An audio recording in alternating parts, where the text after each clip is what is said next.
we went to the Bottom Line to see Carlene Carter, and she had the Rumor as her backup band. Remember Graham Parker and the Rumor, this guy Brinsley Schwartz, all that stuff. And Johnny Cash and June Carter were there at this table in the front, and she starts playing a couple of songs and this and that, and then she pauses at one point and goes, "Okay, I'm gonna play a song that puts the cunt back in country." And Johnny and June get up, walk out. My friend Elliot Groffman is a noted music business lawyer. He would be here tonight to share some of his experiences in New York's music scene over the years. But last Saturday, he and his wife escaped to Los Angeles for a couple of months to work in a relatively balmy climate. So I visited him in his apartment a couple of weeks ago and recorded our conversation. As a teenager, as a high school student in Jersey, we would try to sneak into the city and go to the Fillmore East as much as humanly possible, which was 2nd Avenue and 6th Street. We would take the bus in from Jersey. I would tell my parents I was staying at Mike's house, and Mike would tell his parents that he was staying at my house, and we would, take the bus, into the city. And God forbid you missed the 145 bus back to New Jersey, because then you had to try to hitchhike, or there, this, that. We got mugged once, but mildly. And if you think of '78, it was like the first wave of great punk had come and gone, really. These were now big bands, right? So Talking Heads 77, Ramones, Blondie, they were already big bands by '78.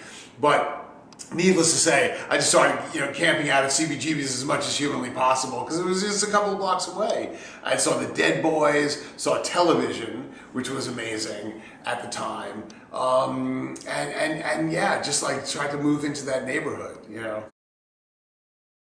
But then I started to get to know some of the guys at this one firm, Grubman and Dursky and Schindler, which was the dominant firm in the '80s, and still it's all kind of splintered, but a lot of these guys are still around, and God, I interviewed there and really felt like I made a complete moron out of myself. And I remember stopping on the way back to my office and calling Hillary from a payphone, going, I just made a complete moron out of myself. There's no way I'm getting this job. But they hired me anyhow.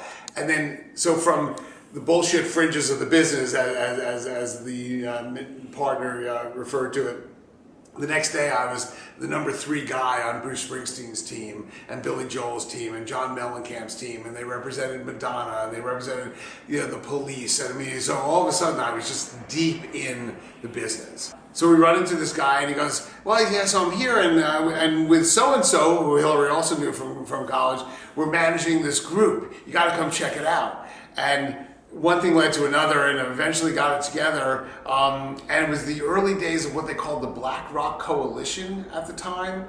And so this was a collection of funky, from Bad Brains to God, what was the other one called? But it eventually became Living Color. So Living Color became the first artist that I represented from scratch, right? They didn't have a record deal.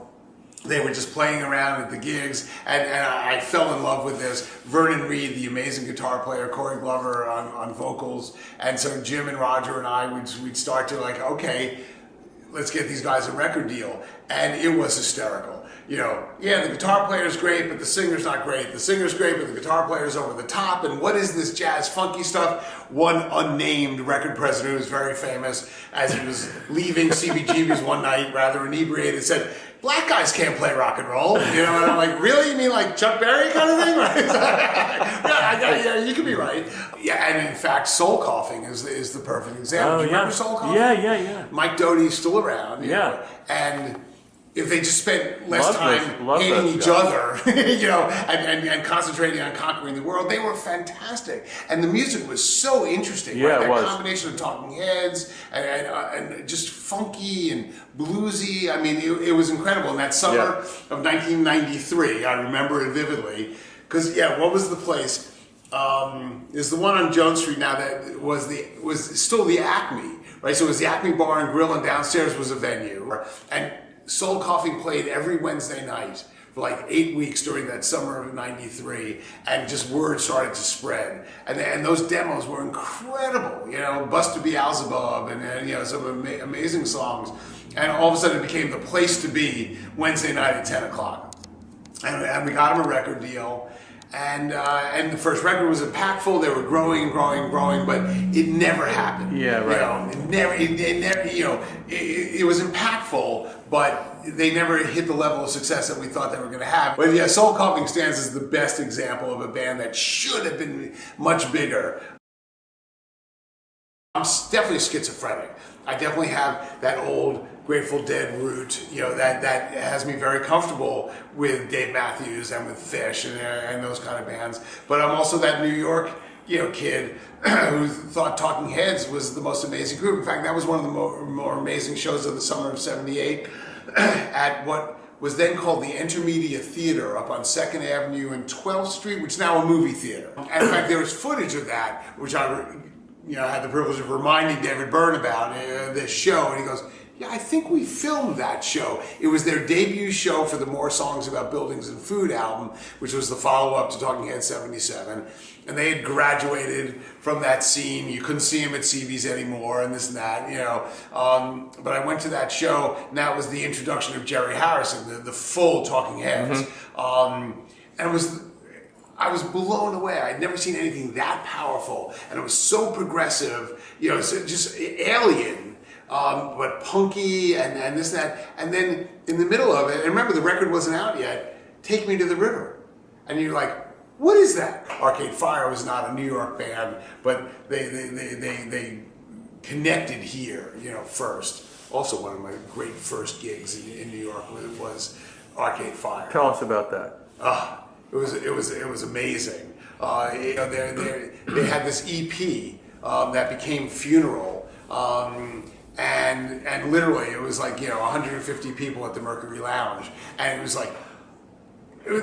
like Cirque du Soleil meets Talking Heads. I mean, they were bouncing around the stage. It was remarkable. You had a bunch of stuff, right? But the last sparking in your head about New York and what's and really the last great wave of New York rock gelled around the Strokes. I mean, obviously New York hip hop.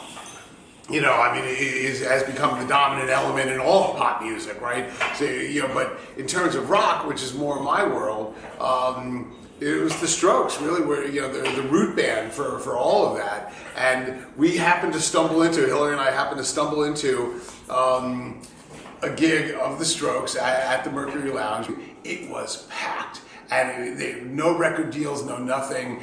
Lines of kids. Luckily, we were on the list, and it was packed in there, and it was as fresh and invigorating as seeing an early Talking Heads gig. It was so different and so interesting, and they blew the roof off the place.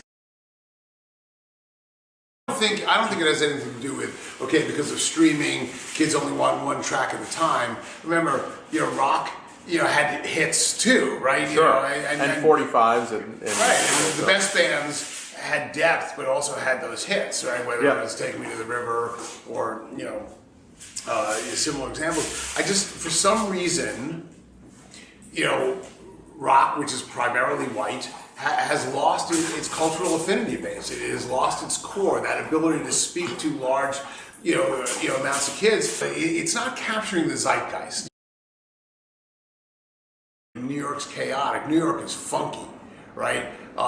And New York's diverse. I mean, even growing up as a kid in New Jersey, it was only when I went to college and met other suburban kids, I realized, they knew Motown, they knew the Beatles and the Stones and this and that, but they didn't know Sam and Dave. They didn't know Otis before, sitting on the dock of the bay. They didn't know real soul music. I think soul music is a really important part of what makes New York, and which of course led to the funk and the jazz stuff. I just think there's just a darker, funkier element to New York that distinguishes it from everywhere else. Darker, funkier. I like that. Right? I think we're done here. I think we're done.